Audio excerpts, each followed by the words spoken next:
السلام علیکم۔ مخاطب رپورٹ سکلین صابری سے۔ اوورسیز پاکستانی راجہ عمران رضا نے اپنی حویلی محلہ راجگان ملک وال میں جشن عید غدیر اور 17 جولائی الیکشن پنجاب میں عمران خان کے بیانیہ کو واضح کامیابی اور پاکستان کی فتح پر جشن کا اہتمام کیا۔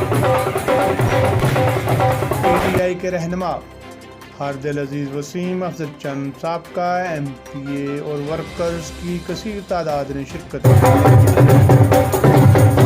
وسیم افضل چند اور دیگر رہنماؤں نے کیک کاٹ کر خوشی کا اظہار کیا۔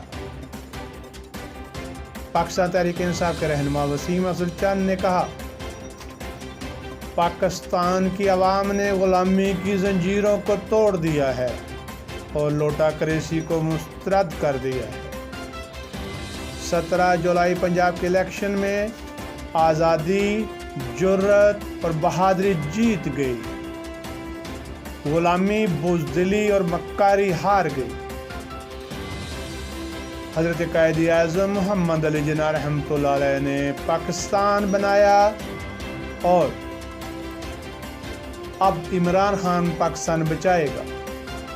راجہ عمران رضا نے تمام مہمانوں کو شکریہ ادا کیا اور حسینی لنگر کا وسیع انتظام کیا۔